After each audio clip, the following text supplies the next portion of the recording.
everybody.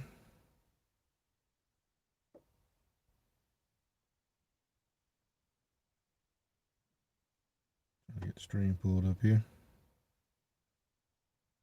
See how it look.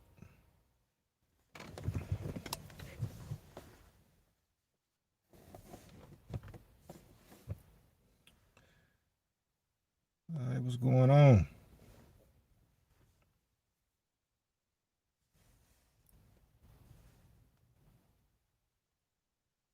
Testing, testing. Testing, testing. All right. Testing, testing.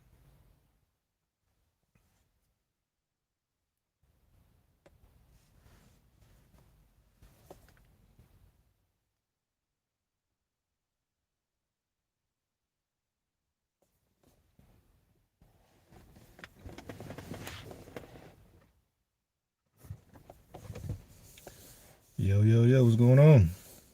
See you, Harrison. See you, Content Kings. What's going on? Hey, baby. See y'all. Yeah, so trying something new. So I got myself pulled up on my Fold here, and I'm recording or live stream with the rear camera of the OnePlus 8T. Trying to get a little bit better video quality. Um, I'm also recording audio with the Sony WF-1000 M3s, the earbuds. I was testing out the mics, and the mics sounded great. So I said they might be worth doing the stream with. Right now, it seems like y'all liking it so far. That's what's up. But yeah, give folks a second to come in. As y'all saw from the thumbnail, we are CES bound digitally this year.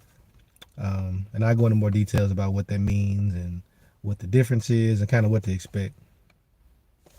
Hey, Mama, see you in the chat. Thank you for coming through. But yeah, I'm gonna give people a couple of more seconds to get in. Let's see.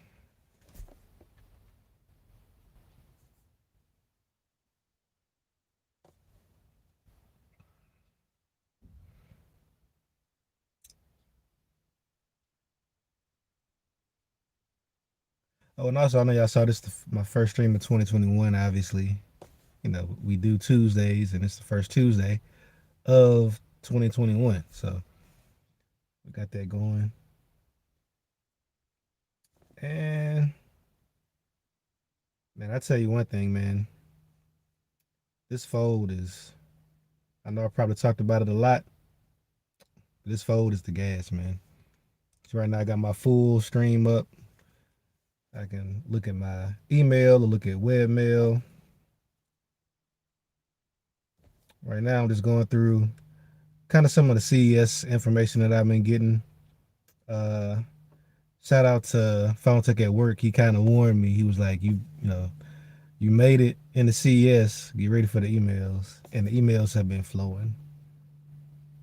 I kind of want to give y'all behind the scenes kind of look at what the digital version of CES looks like, but just kind of what does it mean to be a part of CES from a media standpoint, and not just a regular attendee. So it's 11:34. Give folks probably another minute or two to kind of hop in.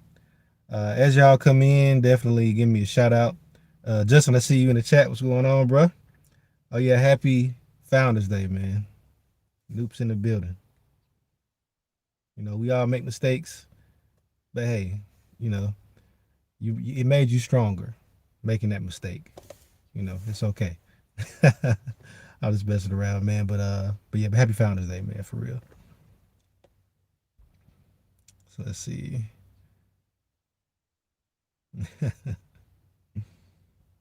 Man, I feel like that emoji y'all gonna use that emoji up today, man. No doubt. All right. Yeah, so right now I'm just looking to see if there's been anything interesting to come through on the CES front. Because CES doesn't start officially until the 11th, but um as far as being media, a lot of companies take that opportunity to host different events and just kind of give you an idea of what products they have to offer, what their you know goal is for the upcoming year. It's kind of more of the businessy stuff that I assume try to get out to the media to kind of lay a foundation for you guys or for us when we actually looking at their products, kind of understand the story, their goal, target audience, that kind of stuff. So I'm getting a lot of invites to those type of events. I'm angling this down just a bit, but yeah, this should be interesting though. It just says I'm excited about this topic. Uh I've been wanting to go to CS for a while. Yeah, man, that same here. Several of my other homies have been going the past couple of years. Phone tech at work. You guys might know him as Alan Anthony. Um, RP3 Tech Reviews. Mr. Rob Pouncey, he's been. Um, who else? I can't remember if Forbes went or not.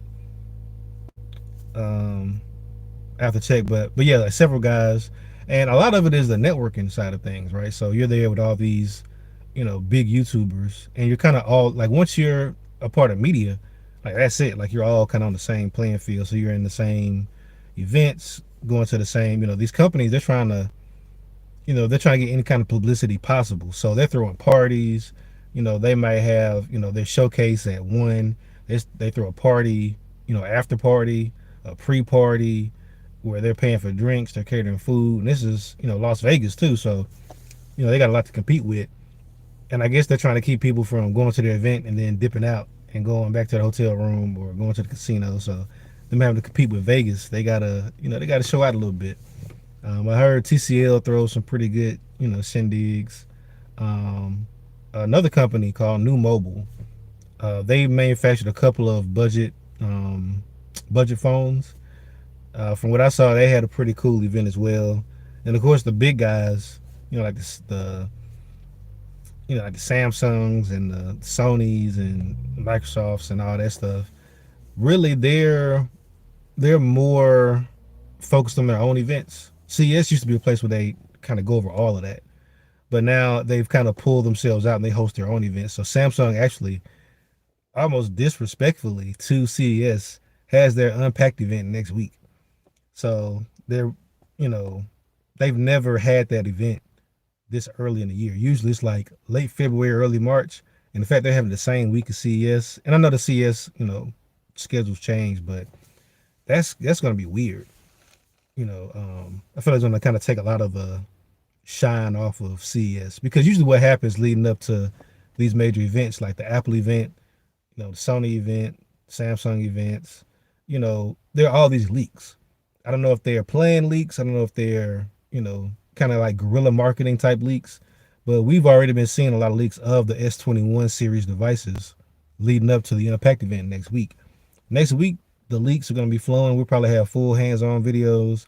That's going to suck a lot of the attention away from pretty much anything happening at CES because they'll have to, you'll have to cover that as a media outlet. But yeah, it's going to be interesting though. So let me hop back in the chat. Tech for your needs in the building. What's going on, bro? Got Mark in the building. What's going on, fellow COD soldier? Phone tech. Hey man, be safe out there on that road, man. I appreciate you tuning in. I was just talking about you, kind of talking about CES and how this is going to be my first time attending as a part of media, and how several other members of Team 100 have actually been to CES in person, and kind of how it's mostly you have the events, but as right now, like the networking and the social aspect of it is one of the big benefits of actually going to CES. So I definitely look forward to doing that next year, um, under safer conditions. So, but I'm like I said, no way am I not happy to be a part of it this year either. Just kind of get my feet wet with the behind the scenes and kind of see what's going on. So that way I can actually have a plan, what I want to attend and kind of how I want to handle the information I'm getting. But yeah, I'm looking forward to it. So if you didn't know, CES is going to be all digital this year, which basically means they'll be doing a series of live streams and conference calls and stuff like that, where they would have actually had these events in person. Um, Not having the in person experience to compare it to, I can't really say whether that'll be something that they'll continue in the future. Because there are certain portions like the business stuff, right? You don't need an in person for the business stuff. The parties, you can't really replicate that over a Zoom call or something like that. I'm not interested in anybody trying that. Like, just chalk that up. But the showcases, I'm interested to see how they handle these product showcases. Let's see. Oh, Alan, not well. I'm gonna leave you alone since you're driving, man. If you get somewhere where you stopped, if you could let me know if I know you've been or Rob has been. Let me know if Forbes has been. I can't remember if he's actually been or if he was planning to go this year with you guys. But yeah, man. So welcome to 2021, and it's gonna be an interesting tech year. Kind of just to switch, topics a little bit. Um, it's gonna be interesting, man. So Phone Tech says just him, Rob, and JQ. So JQ's a member of our Team 100 community that we have. So they've been, and Alan. I don't know if he's taking down the footage, but there's proof of how good of a time you can have at CES. He's documented that, but that might be in the archives now. Yeah. So I missed that, but like I say, I'm just happy to be a part of it. Um, kind of regardless.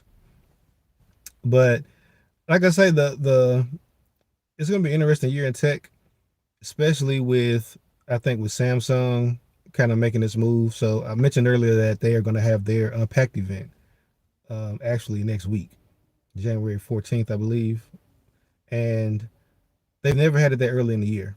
With them pushing the S21 this early in the year, there's like a flow to product releases, right? So you release the product, there's a bunch of hype, a bunch of attention on it, and basically from the time that it releases, unless there's like a scandal or something like that, this is your attention curve, right?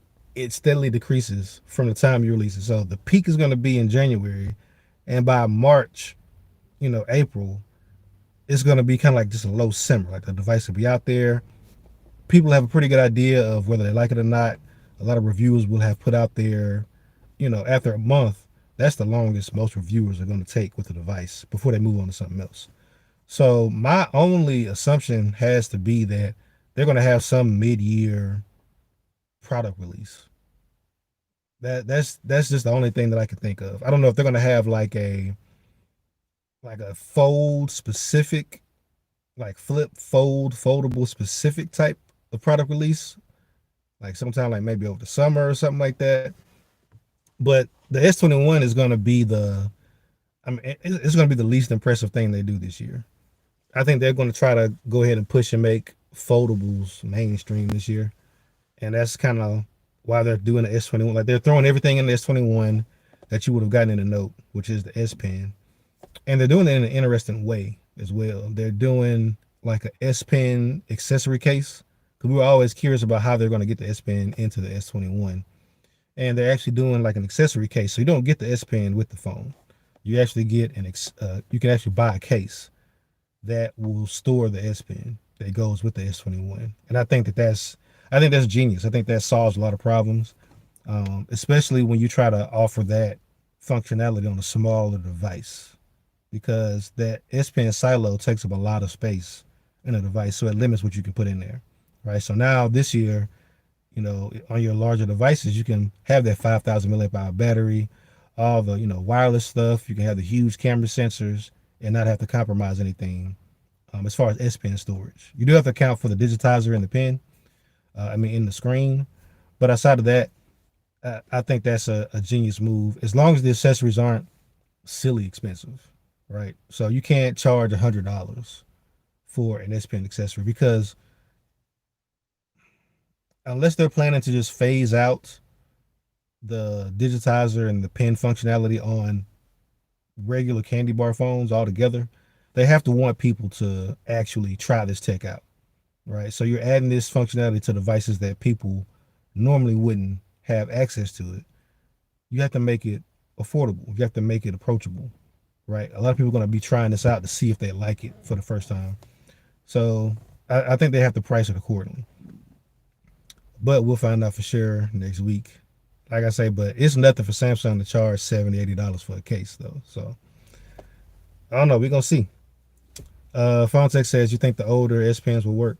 Yeah, because they're using the same tech. They're using the same Wacom digitizer in the screen. They're just gonna be putting that same digitizer in all the devices now. So if I have I had a Tab S2 S Pen that I found a while back, S2 S3, and I was using that on my S7. The only thing is, ever since the Note 9, they added that Bluetooth functionality, so you have the ability to do like different gestures, like if you can use it as a Bluetooth remote, basically. So you won't have that functionality if you have an older S Pen. But as far as just interacting with the screen and using it as like a regular stylus, that ability will be there. As far as being able to write and getting that accuracy, that's not S Pen specific, right? You can use any S Pen because they're all they haven't changed their technology. Luckily, it's the passive I forget what they call it. It's like a passive EMR type tech where the pen itself normally doesn't have any technology in it. Like it doesn't have a battery, it doesn't have anything. Like it just has a coil in it that senses when it's close to the screen. And the screen and your phone actually powers up that portion of the pen that allows it to write on the screen and stuff. So that's why in the past, or even in the Note, like before the Note 9, the S Pen never had a battery in it. Like there was no charging that wasn't required because it was all wireless. It's pretty cool. But yeah, I assume the older S Pens should work. I don't see them spending extra money to come out with new tech versus using what they have because they were able to improve the latency a lot with the Note 20 Ultra and the Tab S7 Plus, and basically they're still using the same tech. They just increased the touch sampling rate for the screens. So, like I said, a pretty strong case for them to keep the same pen for sure. Um, but yeah, the like I say, that'll be interesting with them releasing next week. Because as of right now, I don't know of any other. I know HTC said they have a device coming out. BlackBerry said they have one. Um, I don't know. I think the foldables also might possibly bring back the possibility of a keyboard, of a physical keyboard on a device. Like if you're really business savvy, like even with the Fold, I mean, this thing is like, because there are really no advancements made in keyboard tech, right? You have the BlackBerry, they had the touchpad integrated in the keyboard, and they were like the last of the Mohicans on that keyboard front. Like everybody quickly adopted the capacitive touchscreen because once you got that autocorrect in there and the swipe gestures, the typing speed was as good as a physical keyboard at that size.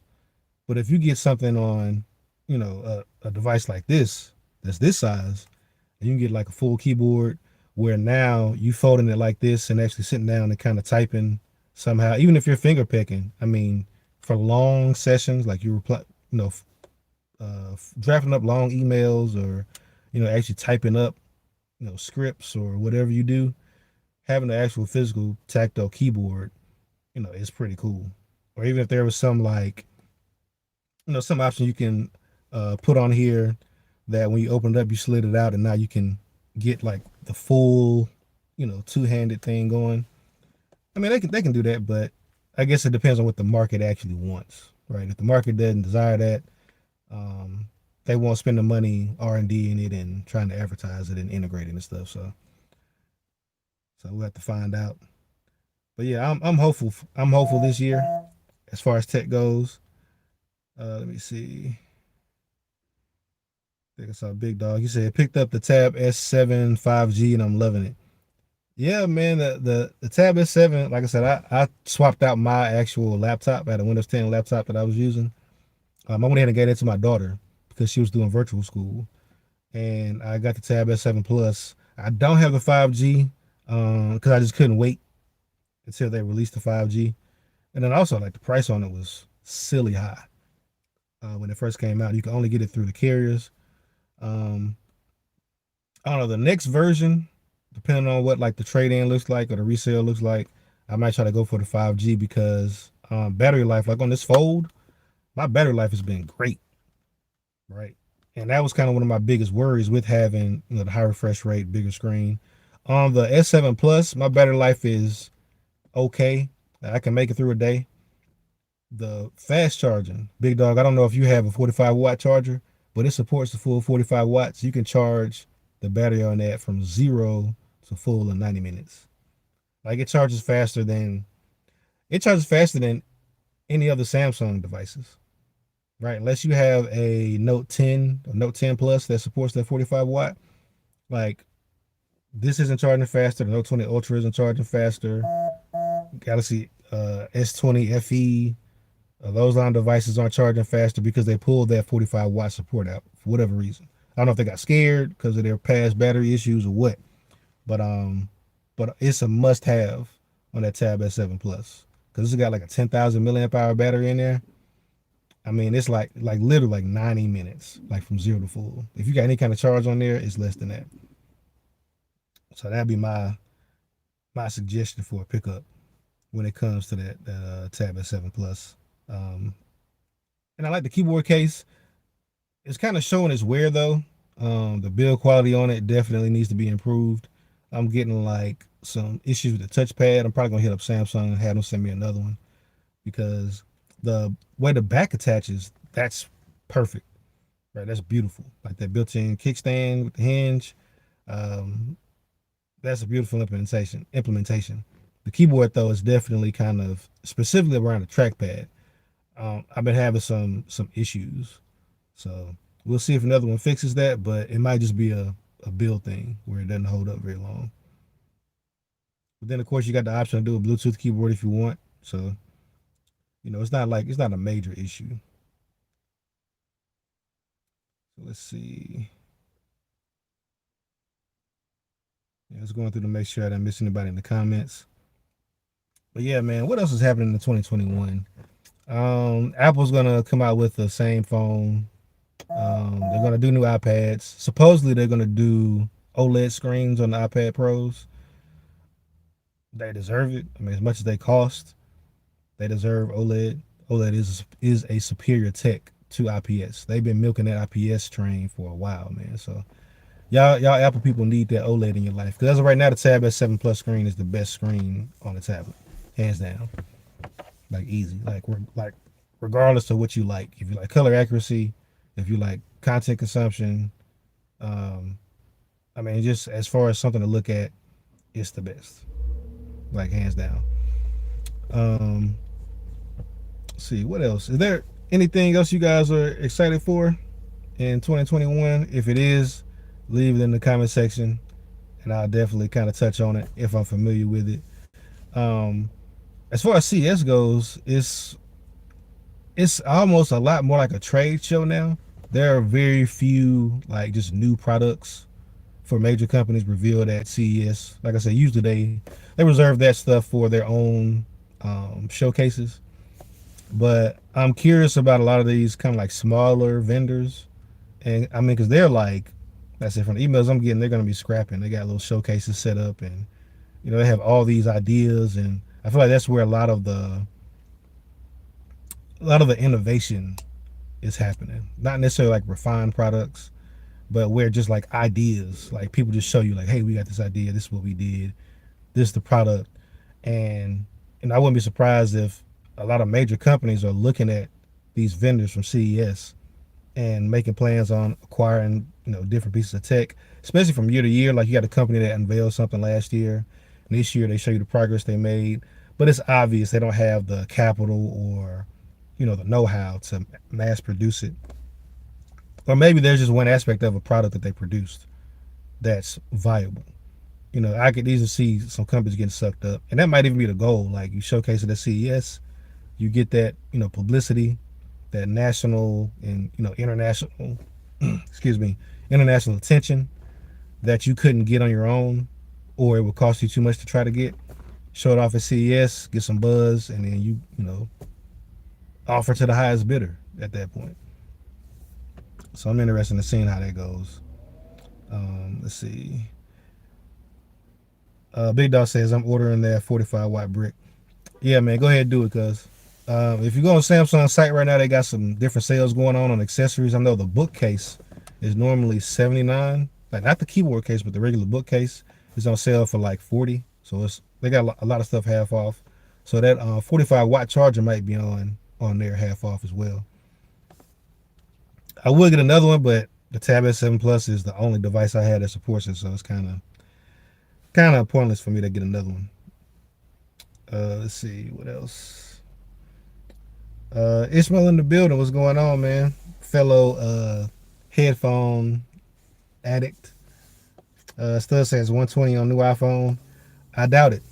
Um, I don't think that. I don't think Apple has given that they could have done that already.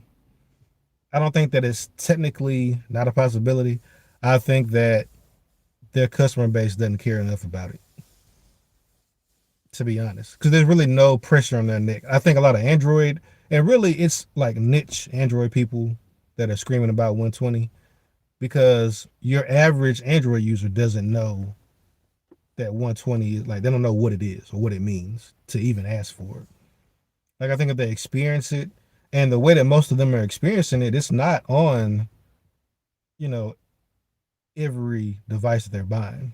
Like if you got an S20 device or you got a Note 20, then you've experienced it in some way.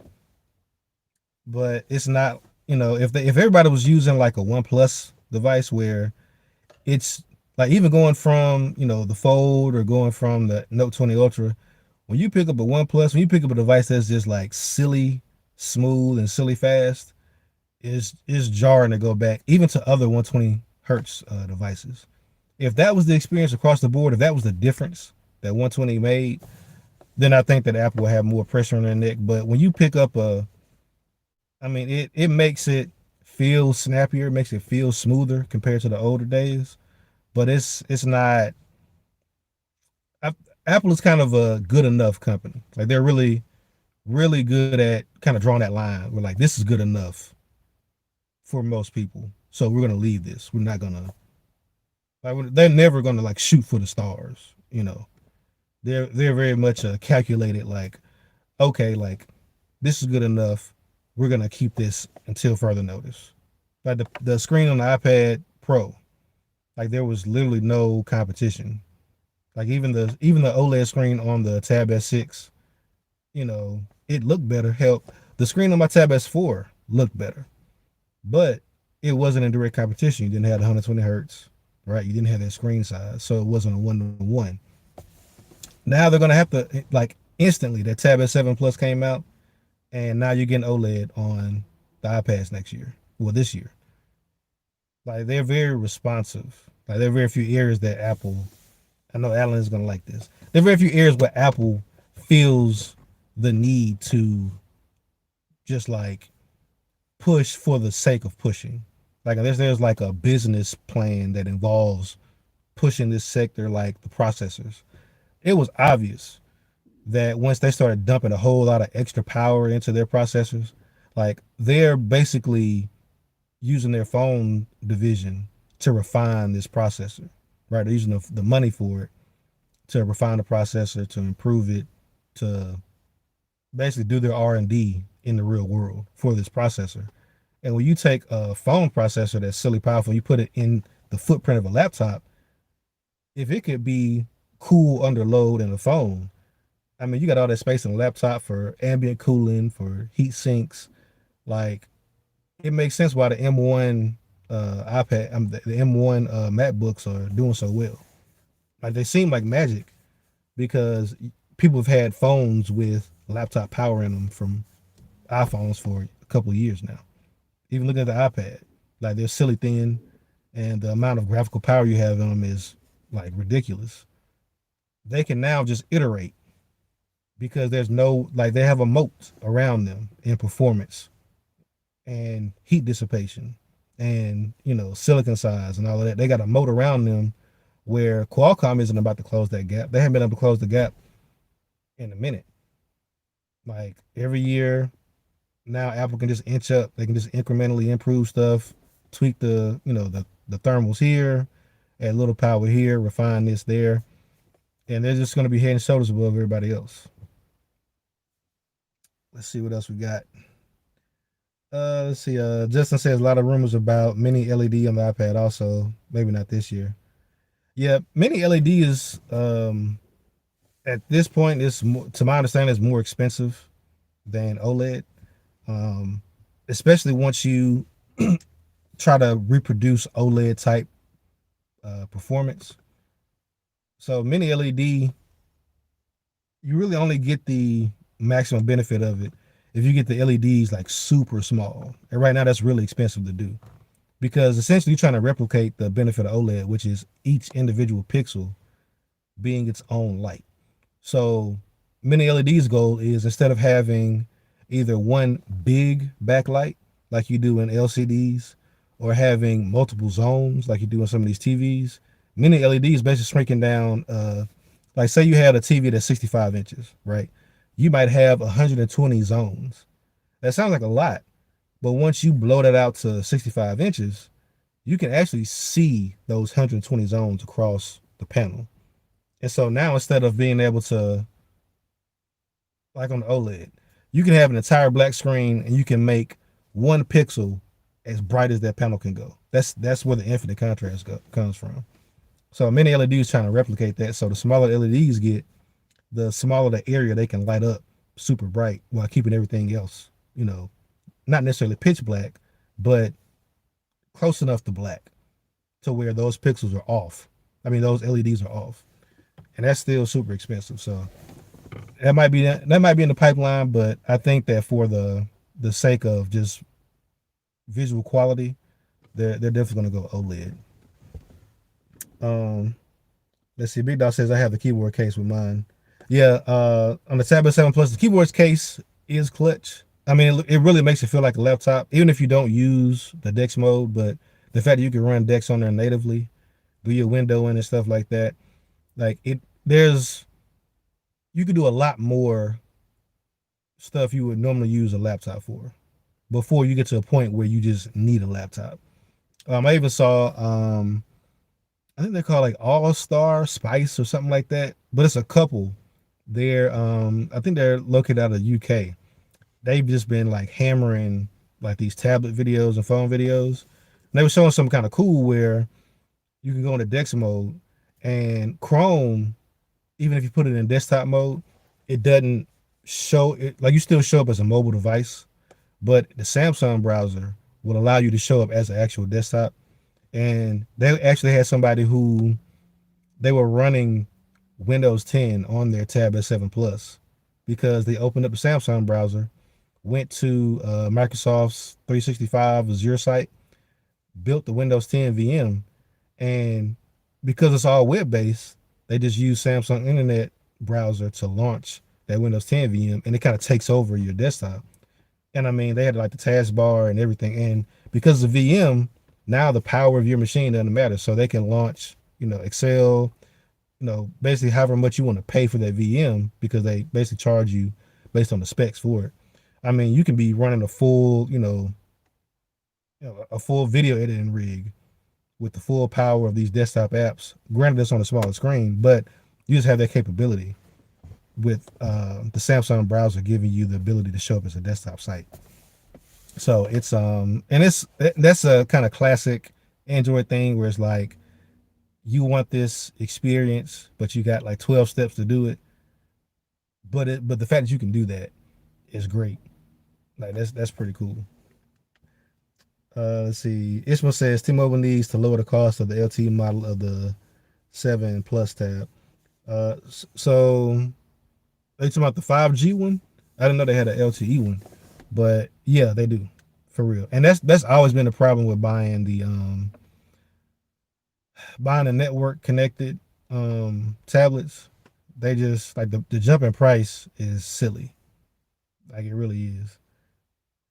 See, Justin says, just look at how well the cheaper iPads and the iPad Air 4 is selling. the average consumer, iPad customer base, doesn't really care about 120, especially if they haven't experienced 120. Yeah, man. As soon as I saw those iPads, and I was like, Apple just turned on the money faucet. When they came out with the iPads in the different colors, they came out with those with the cheaper Apple watches in the different colors. I was like, they're about to kill, man. They are about to kill. Because essentially what they're doing is they're taking, like the iPad 2020, the iPad Pro has been out since, that same design has been out since, I think, 2017, 2018. So at this point, they're using a 2 or 3 year old design, right? And marketing it as a new product for a different product line. So they basically let that trickle down. They got it to where it's so cheap to manufacture that design. And now they're, you know, it's this revolutionary product in the more mainstream sector. Because it wasn't like the iPad Pro is a niche product. You got a lot of people that have them and don't need them. But at the end of the day, it was a niche product because of the pricing. I mean, especially once they dropped the regular iPad down to like 330, like, I mean, it was almost unfair, to be honest. Just like them putting these colors on these iPad Air 4s, I believe. Like when they did, I was like, I got a homie who is all iPad. I mean, all Apple. Like he's converted over earlier this year, and he berates me about not purchasing Apple products. Like every time we talk, like it don't matter what we talking about. Like, yeah, bro, man, I went to get a haircut, man. Like I was saying, you need to get you an iPhone. I'm like, we're not even talking about that. Like, what are we doing? He's like, hey, I just got to remind you every day you need to get one. But but I was telling him, I'm like, man, those iPads are gonna sell like crazy. The colors, once people can start matching stuff, like that's more of a lifestyle thing. Like they're like Samsung is the only other company where you can consistently say, yeah, I'm all this one product. Like I'm all Samsung.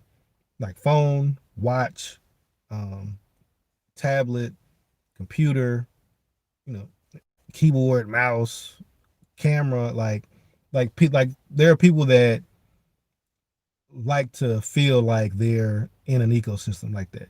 They like to feel like everything works together. And Apple has been the king of that. It Samsung the second, but outside of those two companies, it's really difficult to do that. In America, I say that because you can be all Huawei or all Xiaomi, if you're somewhere else. But here in America, it's very difficult to do because nobody has that ecosystem. Let's see. Ishmael says, "How the Sony's True Wireless treating you? Do you use them for phone calls?" Yeah. So the mics on here, I'm using them right now. Actually, I don't know if you're on, but yeah, this is what I'm using right now to record my audio for this stream. I think the mics sound great.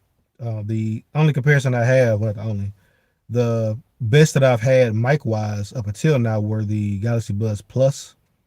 They were compared to the original Galaxy Buds, they were like significantly better. And even compared to some of the other buds I got, like the One More, don't stand up mic wise. The Liberty 2 Pros, still like some of the like sound wise, like sound quality and reproduction are just like I call them sound cannons. Like they're still like the loudest, like the most bass heavy, best sounding, but the mics don't hold up on those either. The Mastering Dynamics, the MW07s, the first gens, the mics on those don't compare to the Buzz Plus or the Sony's, and the Sony's mics are better. My only complaint with the Sony's right now, they have got to put like a wingtip or at least give you that option on their next gen, man. Because the way that these are designed right now, you get the ear tip and like the housing of the earbud is like wrapped in rubber. So it's supposed to give you like a little bit more, like a little bit of tackiness where it touches inside your ear. But I mean, these, I don't know if you guys can see, but these stick out a good bit. They're light, but at the end of the day, I mean, these are one of the few earbuds I've had in a long time where I was walking down the steps and like one of them fell out. And I'm constantly like you'll probably see me in this video kind of touching and adjusting because they just feel like they're falling out. They don't feel secure. at all. So that's one complaint I do have. But sound wise, the app, the Sony app is the standard right now, just from like the functionality, the capability. Um, it not only do you have a lot of options, but they're well executed. Like you have the ability to have it automatically adjust ambient sound, so you can go from noise canceling to 15 levels of ambient sound, and you can have it auto detect. Like if I'm sitting down and I want, like when I'm sitting down, I want it to turn on noise canceling. I can have it automatically do that, and then when I get up and start walking, it'll know that I'm walking, and I can have it turn on ambient sound automatically. It can know that I'm riding. Like if I'm on a train, I can have it, as soon as I start moving. It has like a delay. It's like probably about a 5 to 7 second delay once you start doing something. I guess it's trying to verify like that's really what you're doing before it kicks on. But the fact that you can have it do that, that means that you can free up um, the touch pads to control other stuff. So instead of having to dedicate like the left bud or the right bud to ambient sound control, you can use the automatic ambient sound control and use the touch pads for other stuff. So that's pretty cool. It does the 360 audio, the 360 reality audio. Um, it sounds cool, especially if you can listen to something like that's supposed to be live.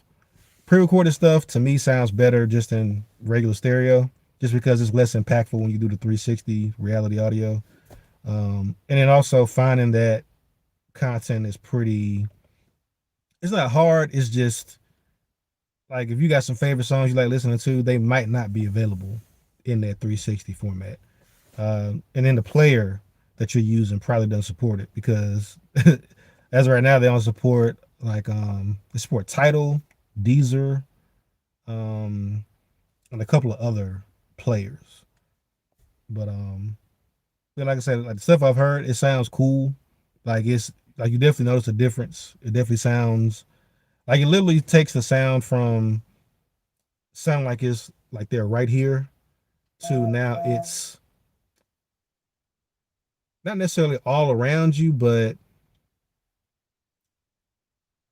like they're like things can you can hear sounds from more than just the left and the right. So there might be something that sounds like it's coming from like the front right and up, or something that's down in the left, or like it basically allows sound to come from several different places versus just the left and the right side. And eventually, with stereo, it just kind of sounds like it's in your head versus actually being around you. I think that's a better description. Um, the 360 makes it sound like things are like in more places than just like in your head, which is what you get with stereo. So yeah. Let's see. Go back to the chat. Let's see. Ishmael says Apple is all lifestyle. Yeah. I mean they've transitioned. In my opinion, they're above comparison right now. I mean it's like somebody buying a pair of Louboutin shoes, Louboutin sneakers, and performing like you know test on the basketball court in them or something like that. Like that's not why you buy those at this point. Like even Jordans. There are people buying Jordans who don't know who Jordan is. Like real talk, they've never seen Jordan play, have no like affection or desire to be like Mike or none of that stuff. They're buying the Jordans because they're a lifestyle brand now. They've superseded being compared to other sneakers, right? So, yeah, I think that just out of habit, we still review Apple devices and still compare them because at the end of the day, it doesn't matter what anybody says. Um, People that buy Apple products, like they're gonna buy Apple products because they're in that ecosystem. They live that lifestyle. They are Apple people, right? So I definitely agree with Apple being all lifestyle. Wavy Jazzy Jeff in the building. What's going on, man? Appreciate you for stopping through. Um, but yeah, man, I will be keeping you guys posted. Um, like I said, CES is coming up. If check my Instagram and my Twitter if there's any interesting products that I see. I'll definitely be kind of throwing them up on social media, kind of give you guys a spill on them, or just kind of keep you guys in the loop as far as my CES experience. And I want to try to integrate like some Instagram lives in there. Obviously, I won't physically be at CES, but like if I hear about something and I don't have like a picture or something like that, obviously there's nothing to post. So I'll kind of do a live, maybe like a daily live once CS gets going, kind of what I've seen, what I've been hearing. But yeah, at this point, I'm gonna go ahead and wrap it up. It's been about 45 minutes. Let you guys get back to it. Uh, Appreciate y'all for stopping through. Tech Gentleman again. Till next time, guys. Talk to you. Peace.